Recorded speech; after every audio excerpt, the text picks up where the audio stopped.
Hello అండి. First time sofa cover try చేశానండి. నేను ఎప్పుడు కూడా కుట్టలేదండి. నేను డబల్ కాట్ బెడ్షీటు 2 బెడ్షీట్లు తీసుకున్నానండి. దాంతో సోఫా కవర్, కుర్చీ కవర్లు 2 కలిపి నేనే ట్రై చేశానండి ఫస్ట్ టైము.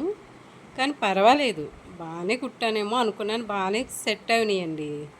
కాకపోతే ఇదేమైందంటే ఇప్పుడు కొన్నాళ్ళకి పై భాగంలో చిరుగు వచ్చేసినాయి. బాగుండదు కదా, ఎవరైనా వచ్చినా అది కూడా బాగాలేదు. అందుకోసం మళ్ళీ వేరే బెడ్షీట్ తీసి దానికి వేరే ప్లెయిన్ క్లాత్ తీసి ఈసారి వేరేగా వెరైటీగా ట్రై చేశానండి. అది కూడా చూసేస్తారా? అదిగో చూడండి, మళ్ళీ సోఫాకి తొడిగేస్తాను అనమాట. మీరు అందరూ చూస్తారని వీడియో తీస్తాను. నేను ఎలా కుట్టానో చూసేసి చెప్పేయండి. బాగుందా, బాగా కుట్టానా లేదా అనేది ఒక్కసారి మీరు అందరూ చూసి నాకు కామెంట్ చేసేయండి, ఎలా కుట్టానా ఏంటని. ఇది ఫస్ట్ టైము, ఇది సెకండ్ టైం అండి.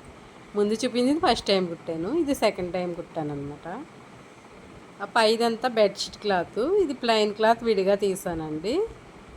ఇది కుర్చీల కింద పెడితే బాగుంటుంది కదా అని ట్రై చేస్తానన్నమాట. అది మీరు అందరూ చూస్తారని వీడియో తీస్తాను, చూడండి. బాగా కుట్టానంటారా? అది సోఫా క్లాత్. అయితే కుర్చీలకి అంత క్లాత్ నా దగ్గర లేదండి, అందుకు రివర్స్ కుట్టాను అనమాట. ఆ కుర్చీలకి పెట్టిన క్లాత్ పైన కుట్టాను కుర్చీలకి, ఆ బెడ్షీట్ క్లాత్ కుర్చీలు పెట్టాను కింద. సేమ్ ఇంకో కుర్చీ కూడా అంతే అండి. సేమ్ ఈ 2 కుర్చీలకి కూడా ఒకే మోడల్ కుట్టాను, చూడండి.